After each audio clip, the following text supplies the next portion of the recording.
Coucou, j'espère que tu vas bien. Donc nous sommes dimanche de Pâques et je voulais te parler de l'œuf de Pâques. Donc là j'ai un œuf dans un coquetier. Alors ce n'est pas du tout un œuf cuit, d'accord? C'est un œuf. Pour te parler de cet œuf, il faut que je te raconte que j'ai une amie qui s'appelle Colette qui m'a dit l'année dernière, à la même époque, donc demain lundi de Pâques, elle m'a dit le jour de lundi de Pâques, tu vas, si tu as l'occasion d'avoir un œuf qui a été pondu du jour, tu le mets dans un coquetier comme ça, tu le laisses et tu l'oublies et tu verras, les énergies sont tellement fortes que cet œuf ne pourrira pas. Effectivement, alors je vous montre parce qu'il y a encore un petit peu de terre ou de, tu vois, de fiente. Et c'est un œuf. Alors, il n'est pas cuit, c'est pas un œuf dur, il n'est pas cuit. Il a été pondu le lundi de Pâques 2019 et nous sommes demain lundi de Pâques 2020 et il n'est pas pourri, il n'a pas pourri. Il ne sent pas le pourri. Alors, je ne vais pas le casser parce que j'ai pas envie de voir comment il est à l'intérieur. Mais c'est incroyable, les énergies.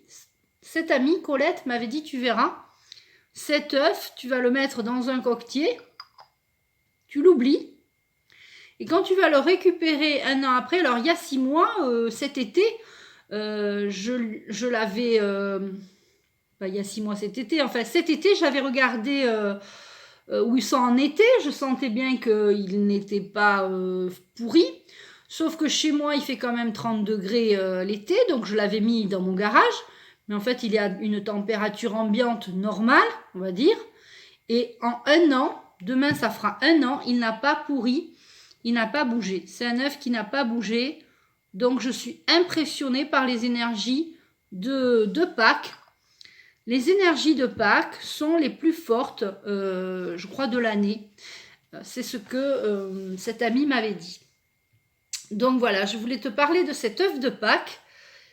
Donc si tu as l'occasion demain d'avoir un œuf de poule pondu du jour, tu le mets dans un coquetier, tu le mets dans un coin, tu l'oublies. Faut pas qu'il fasse non plus 30 degrés, mais tu le laisses dans une pièce. Tu le mets pas au frigo, tu le mets... tu le poses comme ça sur un meuble. Moi, je l'avais d'abord au départ posé sur mon meuble de salon. Ensuite, quand j'ai vu que cet été, il commençait à faire 27, 28, 30 degrés, je l'ai mis dans mon garage où il fait plus que 22 ou 23.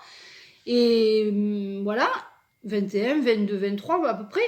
Et puis, c'est un œuf qui n'a pas pourri. Incroyable. Donc, je te remercie de m'avoir écouté. C'était la petite histoire de l'œuf de poule de Pâques.